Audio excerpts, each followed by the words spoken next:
Pada video kali ini, kita akan membahas tentang penerapan fungsi linear dalam bisnis dan ekonomi. Jadi ada 3 fungsi yang akan kita bahas, yaitu fungsi biaya, fungsi penerimaan, dan fungsi keuntungan. Nah, fungsi pertama yang akan kita bahas adalah fungsi biaya. Jadi fungsi biaya itu biasanya kita sebut dengan biaya total, atau bahasa Inggrisnya adalah total cost, sehingga kita simpulkan TC. Jadi total biaya total itu TC. Nah, biaya total itu adalah keseluruhan biaya yang dikeluarkan oleh perusahaan dalam menjalankan operasi bisnisnya. Nah, biaya total itu sendiri dibagi atas 2, yaitu biaya tetap dan biaya variabel. Jadi biaya tetap itu bahasa Inggrisnya adalah fixed cost, sehingga kita simbolkan dengan FC, dan biaya variabel yaitu variable cost yang kita simbolkan dengan VC. Nah, biaya tetap tidak tergantung pada produksi atau output Q, karena berapapun besar variabel Q atau perubahan pada Q tidak akan mempengaruhi biaya tetap.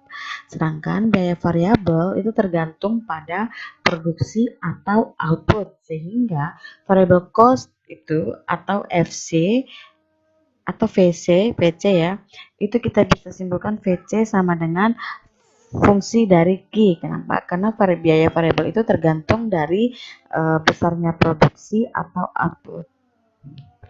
Jadi biaya total atau total cost itu sama dengan FC tambah VC atau fixed cost tambah variable cost, dimana FC itu kita sebut dengan konstanta. Kenapa? Karena tidak dipengaruhi oleh produksi atau output.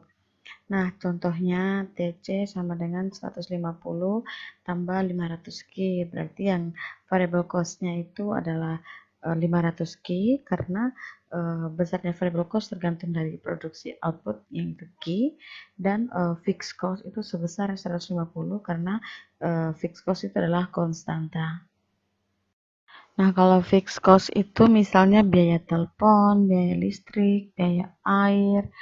Sedangkan kalau biaya variabel itu biaya bahan baku, biaya gaji pegawai, yang berdasarkan produksi. Jadi misalnya untuk menggoreng pisang, kalau kita buat pengusaha pisang goreng ya, maka yang menjadi biaya variabelnya ya seperti pisang, terus kemudian minyak goreng gitu. Tapi kalau andaikan biaya tetapnya ya misalnya listrik atau mungkin biaya air, jadi berapa banyak pun air yang digunakan untuk membuat adonan tetap bayarnya sama gitu.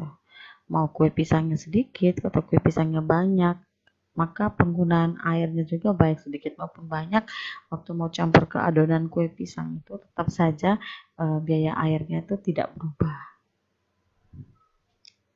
Untuk contoh soalnya, di sini perusahaan Karan memiliki biaya tetap setiap bulannya sebesar 20.000, sedangkan biaya variabelnya Rp100 per unit.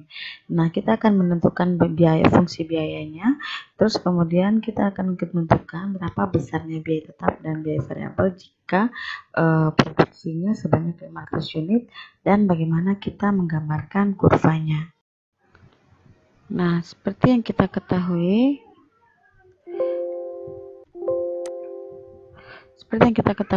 fixed cost-nya biaya tetapnya 20.000. Fixed cost 20.000 dan variable cost-nya adalah Rp100 per unit. Jadi persamaannya 100 Q. Nah, TC sama dengan fixed cost ditambah variable cost, maka dapatnya 20.000 tambah 100 Q. Jadi ini adalah persamaan dari TC. TC sama dengan 20.000 tambah 100 Q. Nah, berikutnya apa yang terjadi jika 500 unit diproduksi, maka TC-nya berapa gitu. Nah, kalau andaikan Q-nya diproduksi sama dengan 500, produksinya sebanyak 500, maka TC-nya sama dengan 70.000. Itu dapat dari si variable cost ini, karena Q-nya 500, jadi 100 dikalikan 500 dapatnya 50.000, ditambahkan dengan fixed cost 20.000 dapatnya 70.000. Nah, untuk gambarnya, gambar yang pertama itu adalah kita akan mencoba menggambarkan fixed cost. Jadi fixed cost ini gambar kurvanya adalah mendatar. Kenapa? Karena berapapun Q-nya mau 500, 1000, 100, 1 juta dan lain sebagainya dan seterusnya, maka tetap fixed cost-nya adalah sebesar 20.000. Sehingga gambar grafiknya garis secara garis mendatar. Kemudian untuk variable cost, di sini variable cost itu tergantung dari berapa besar yang diproduksi ya. Jadi jika Q-nya 0, maka variable cost-nya adalah 0. Dapatnya dari 100 kali 0 ya, hasilnya 0. Maka titik potongnya untuk variable cost itu 0,0. Nah, berarti di sini nih 0,0. Nah, kita akan mencoba untuk mencari kira-kira titik yang lain itu yang berapa. Jadi ini sampai tak terhingga ya titik-titik yang dilalui oleh variable cost. Tapi kita mengumpamakan atau mengasumsikan bahwa jumlah yang diproduksi itu adalah 500. Apa yang terjadi? Maka jika Q-nya sama dengan 500, maka variable cost-nya adalah 50.000. Dapat dari 100 kali Q. 100 kali 500 dari 50.000. Nah, di sini titik potongnya. Titik potongnya 500 dan 50.000 di sini. Tarik garis lurus hingga membentuk variable cost sama dengan 100 Q. Nah, berikutnya untuk gambar total cost. Total cost itu kan persamaannya adalah 20.000 ditambah dengan 100 Q. Jika Q-nya 0, maka total cost-nya 20.000. Berarti di sini titik potong pertama. Tidak di 0 ya, tapi di sini 0,20.000 untuk titik potongnya. Nah, jika TC-nya adalah 500, nah jadi sekali lagi jumlah produksi yang dilalui oleh kurva ini tak terhingga. Bisa-bisa saja saya pilih 100, 1000. Jadi ada yang masih bertanya, kenapa sih bisa 500? Nah, karena saya mengasumsikan saja teman-teman dari Q yang awal, yaitu jika Q yang diproduksi adalah 500. Kalau teman-teman mau mencoba dengan titik potong yang lain, misalnya Q-nya 100 atau 20 atau 1 juta juga bisa. Tapi di sini saya mengasumsikan jika Q-nya sama dengan 500, maka TC-nya adalah 70.000. Berarti titik potongnya adalah 500,70.000. Jadi di sini titik potongnya, terus ditarik garis lurus dari yang 0,20.000 tadi ke atas. Jadi ini terjadilah persamaan kurva untuk total cost. Setelah fungsi biaya, yang berikutnya adalah fungsi penerimaan. Nah, penerimaan yang dimaksud yaitu pendapatan atau pemasukan bagi suatu perusahaan karena telah menjual produknya, baik barang maupun jasa kepada pembeli. Nah, penerimaan di sini kita simbolkan dengan TR atau total revenue. TR itu juga didapat dari harga jual dikalikan dengan jumlah produk yang terjual, sehingga bisa kita simpulkan bahwa total revenue atau pendapatan atau penerimaan ini sama dengan fungsi dari Q. Contohnya, perusahaan Karan menentukan harga jual produknya sendiri yaitu senilai Rp200 per unit. Jadi kita akan mencoba membuat fungsi penerimaannya dan berapa total penerimaan bila barang yang terjual sebanyak 200 unit, dan kita juga akan mencoba menggambar grafiknya. Seperti yang kita ketahui, TR tadi sama dengan harga kali jumlah kuantitas atau total revenue sama dengan price dikalikan dengan quantity, sehingga dapatnya 200 Q atau 200 kali Q. Nah, tadi di sini soalnya berapa sih total penerimaan bila barang yang terjual sebanyak 200 unit. Jadi jika Q-nya 200 unit, maka TR-nya sama dengan 200 kali 200. Dapatnya 40.000. Jadi total penerimaan jika barang yang terjual itu sebanyak 200, maka total penerimaannya adalah 40.000. Nah, untuk gambarnya, dari persamaannya kan tadi TR sama dengan 200 Q. Jadi jika Q sama dengan 0, maka TR-nya adalah 0. Jadi titik potong pertama 0,0. Di Di sini ya 0,0. Kemudian jika Q sama dengan 200, nah sekali lagi teman-teman, kenapa saya pilihnya 200? Itu terserah teman-teman mau mengasumsikan seperti apa. Jadi ceritanya kurva TR itu akan melampaui atau akan melalui beberapa titik mulai dari 0 sampai tak terhingga 1 juta, terserah teman-teman. Nah, begitu juga Q-nya bisa 0, 1, 2, 3 dan seterusnya. Jadi di sini sekali lagi saya mengasumsikan Q-nya 200 karena biar sama dengan soalnya yang sebelumnya, yaitu jika Q-nya 200 terjual gitu.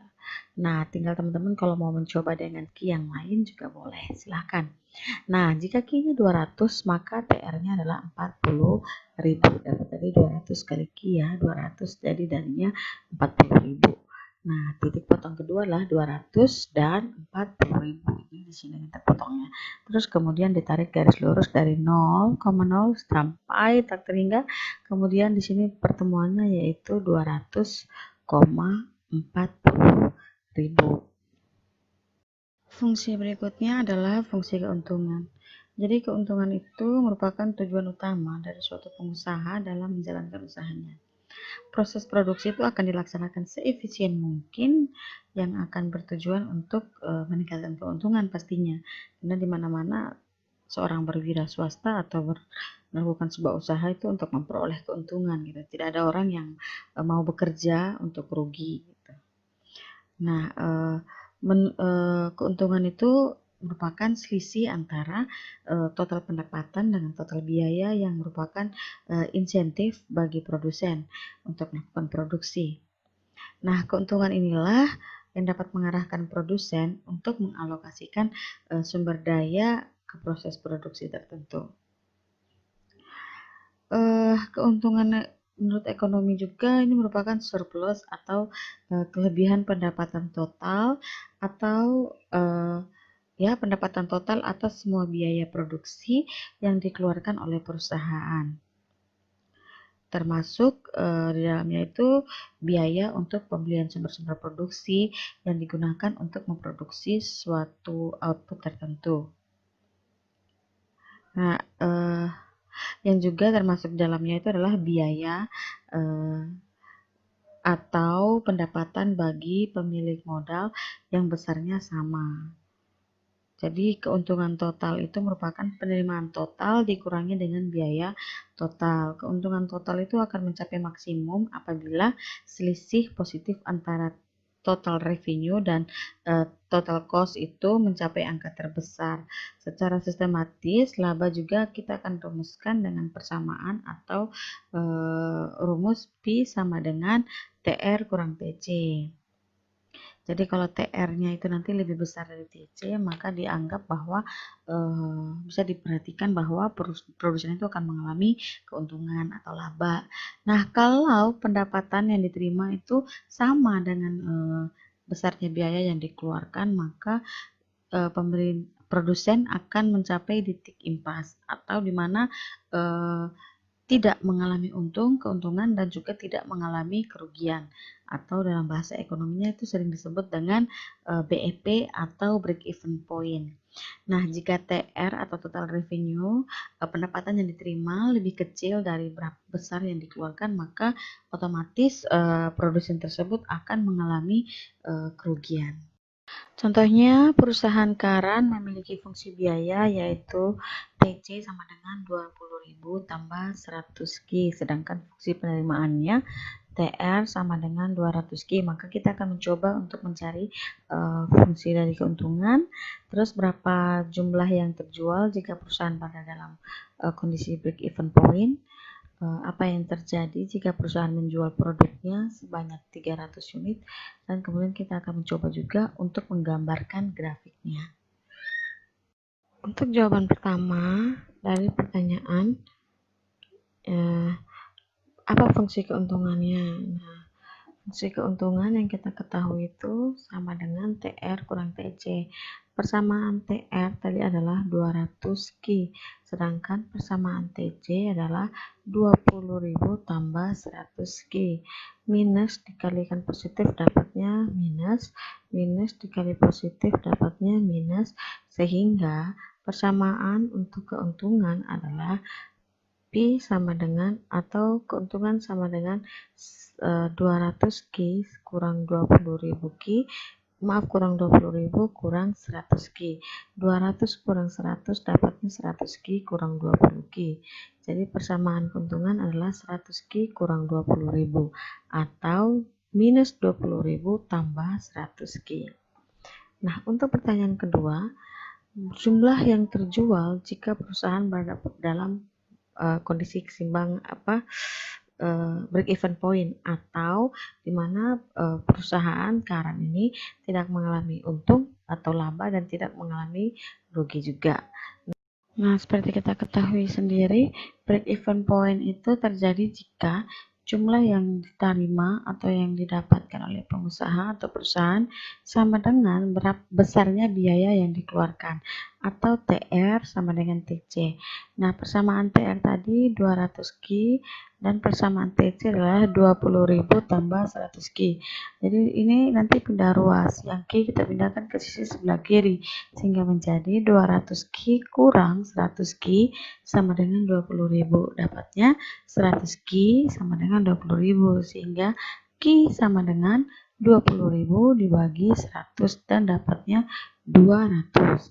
Jadi kalau bilang pertanyaannya adalah berapa sih jumlah yang terjual jika perusahaan berada dalam kondisi break even point, maka yang terjual adalah sebanyak 200 unit. Untuk pertanyaan berikutnya, apa yang terjadi jika perusahaan menjual produknya sebanyak 300 unit? Nah, dari keuntungan ini, dari persamaan keuntungan, kita akan mencoba menghitung apakah yang terjadi jika dijual sebanyak 300 unit. Jadi, keuntungan sama dengan minus 20.000 tambah 100 kali 300. Karena jika Ki-nya 300, maka keuntungan yang diperoleh adalah 10.000. Jadi, kalau perusahaan menjual 300.000, maka keuntungan yang diperoleh adalah 10.000. Nah, untuk gambarnya sendiri teman-teman, kita sudah coba gambar untuk TC dan TR pada persentase sebelumnya, slide sebelumnya. Seperti ini untuk persamaan TR dan yang ini untuk persamaan TC-nya. Nah, kalau digabungkan menjadi satu, teman-teman, hasilnya akan menjadi seperti ini. Nah, perusahaan akan mengalami tidak untung dan tidak rugi jika memproduksi barang sebanyak 200 unit. Nah, jadi kalau perusahaan mau rugi, silahkan perusahaan memproduksi barang dengan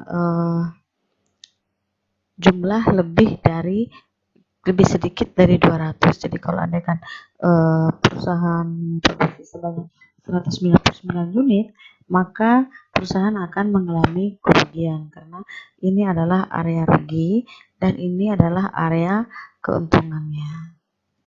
Nah, dengan cara seperti ini, perusahaan bisa mencegah terjadinya kerugian. Jadi, jika ingin mendapatkan keuntungan, maka harga minimalnya adalah 40.000 dan kuantitas yang diproduksi minimal adalah 200. Jika memproduksi 201 saja, maka perusahaan akan memperoleh keuntungan. Tapi jika kuantitasnya berkurang satu saja yang diproduksi, yaitu 199, maka perusahaan akan mengalami kerugian. Oke teman-teman, sekian untuk materi penerapan fungsi linear lanjutannya. Semoga teman-teman bisa mengerti. Kalau mau tanya silakan komen, jika ada salah dalam perhitungan silakan komen dan mohon di subscribe dan like jika teman-teman mengerti dengan video ini. Dan jika ingin mengusulkan video-video terbaru lagi untuk belajar tentang matematika ekonomi, silakan komen di bawah. Oke, terima kasih, semangat belajar.